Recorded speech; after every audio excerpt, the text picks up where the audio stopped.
Hey guys, today obviously we're going to talk about Alexander the Great and the Hellenistic era, and this is a pretty fun guy to talk about simply because of his impact on the world after him. Guys like Napoleon and that really try to emulate him, and he definitely has a large impact on the culture of the world and the spread of Western culture, which we'll talk about as well. So let's get it started.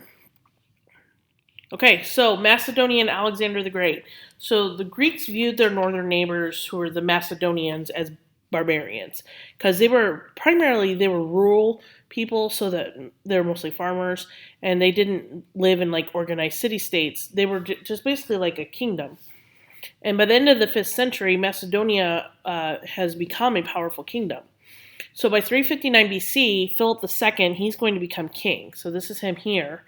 And he admired Greek culture, and he even wanted to unite all of Greece. So he kind of had this vision of being able to go into Greece and uniting all of the city states.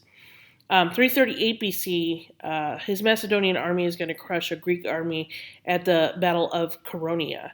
And he insisted that the conquered Greek city states form a league under his control and help him conquer Persia. However, he is going to be assassinated before he can achieve this goal. Okay, so there's some debate on the assassination of Philip, whether or not Alexander was involved, whether or not it was some of his like generals or whatever.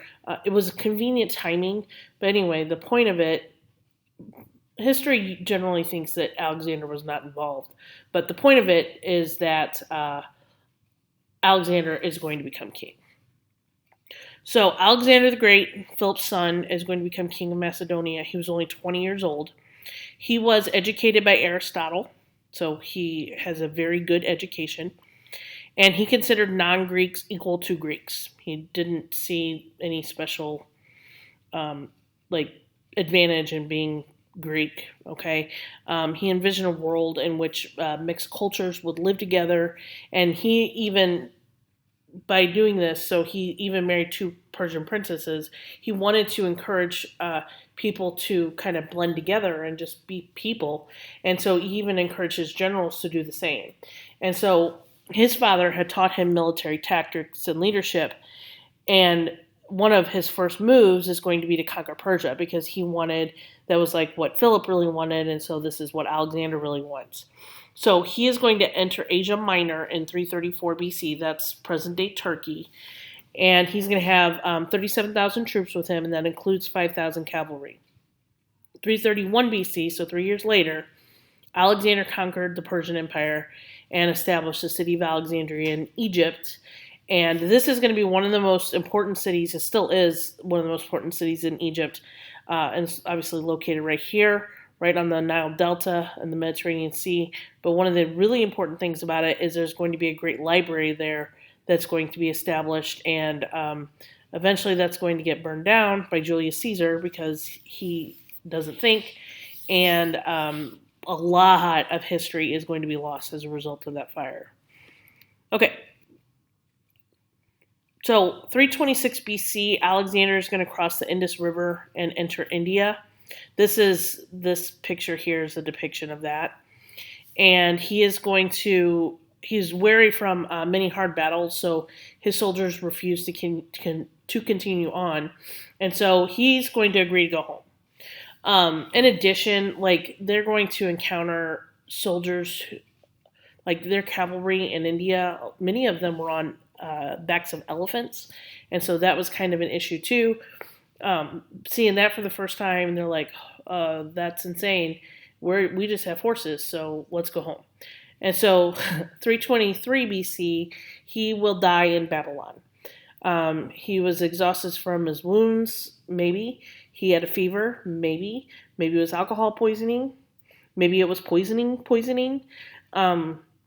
But the point is he dies in 323. He was 32 years old. But his military success was due to his courage and mastery of military tactics. He did model himself on the Greek hero Achilles. Okay, so remember we talked about Homer's The Iliad. Achilles was the hero of that. And so he inspired his men to follow him. And this whole Alexander's empire is going to create what's known as the Hellenistic era. Hellenistic literally means to imitate Greeks. So basically, the Greek culture is going to spread all throughout the empire. So this right here shows the extent of his empire.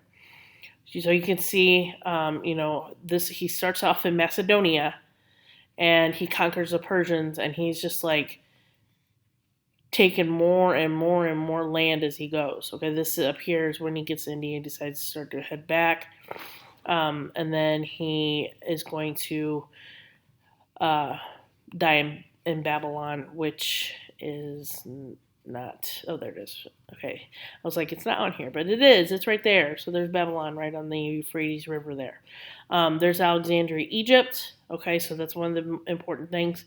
We're going to see a lot of Alexandrias because he liked to name cities after himself. And so we're going to see that as well. Okay, so after his death, his empire is going to fall as different Macedonian generals are going to vie for power. So it's going to be broken up into 4 kingdoms. So you have Macedonia, Syria, Pergamum, which is in Western Asia, and then Egypt. Okay, that's Pergamum. That's Egypt. So all of these are going to be later conquered by the Romans. In Egypt, Alexander is going to found Alexandria, like I said, and this is going to become the largest city in the Mediterranean region by the 1st century. Later, Hellenistic rulers are also going to found cities and military settlements. Many of these will be named after Alexander, and so there's a lot of Alexandrias in the Middle East. But this is going to encourage Greek colonization in Southwest Asia, and these cities will start to become home to many Greek immigrants, workers, and artists. So the Hellenistic era saw considerable cultural achievement, especially in science and philosophy. The most important cultural center, like I said, was Alexandria, Egypt. This was home to scholars of all kinds, philosophers, scientists, writers, and its library was the largest of its kind. It had over 500,000 scrolls. Excuse me. So this right here is what that could look like. Now, like I said before, this is going to get burned down by Julius Caesar because he's careless. But building cities provided opportunities for architects and sculptors. So the baths, theaters, and temples that characterize the Greek homeland are going to line the streets. And so you're going to start to see more Greek influence in architecture spread throughout the Hellenistic empires. And so sculptors added realism and emotion. So this right here is an example of some of that. Okay. Important advances in mathematics and astronomy were also made. So some guys you need to know about. So Aristarchus is going to develop the theory that the sun is actually the center of the universe, and then the earth rotates around the sun. This is something that's going to get picked up by Copernicus and then later Galileo during the scientific revolution. Aristophanes is determined that the earth is round and nearly calculated the correct circumference of the earth. He was very, very close. And then Euclid is going to write a textbook on plane geometry that was used up to modern times. So Euclid basically invented geometry. Archimedes, he was one of the most important Hellenistic scientists. He established the value of pi, and he did important work in geometry of spheres and cylinders. And he's going to invent machines to repel attackers during his city's siege. And perhaps the Archimedes screw. I'm pretty sure it is named after him. So he probably invented it. But this was used in pumping and irrigation. And so it was able to pump water and kind of control the flow of water. It is also said that he discovered specific gravity while in the bath, and he jumped up and ran down the street naked, shouting, "Eureka! I have found it!" So maybe not Newton like the scientific revolution says. It might have been Archimedes. So there's that too. Okay. So Athens is going to remain a center for philosophy. So it became the center of 2 schools of thought. So Epicureanism, which we're going to talk about now, and then Stoicism, which we'll talk about in the next slide. So Epicurus believed that human beings were free to follow their own self-interest. Okay, he says happiness is the goal of life, and that is achieved by pursuing pleasure. So things that make you happy is the goal of life. And so pleasure was not satisfying your physical appetites, but rather the freedom from anxiety that comes from a mind at rest. Okay, so it's basically achieving peace. Okay, so achieving this peace meant removing oneself from public life, not social life necessarily, but he said life could only be fulfilled when centered on virtuous friendship. So that's having like friendships and relationships with people that you genuinely like. You like the person, they like you. You do things for them, they do things for you. It's kind of a give and take. It's not where it's like a one-sided relationship or anything like that. He says that's when you really achieve peace. Stoicism is going to be founded by a man named Zeno, and he emphasized achieving happiness as well.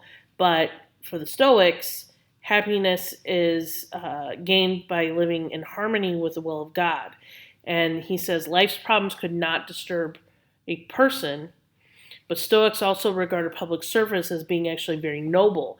And so they don't remove themselves from public life because it's seen as helping others, helping and being part of the system is kind of like God's will. And so they did not remove themselves from public life. Okay, and that's all I got for you today. Don't forget to do your processor. It's 10 test questions. Make sure you highlight each correct answer on there as well. Okay, make sure you answer all 10 questions, not just the 5 multiple choice. Okay, have a good day.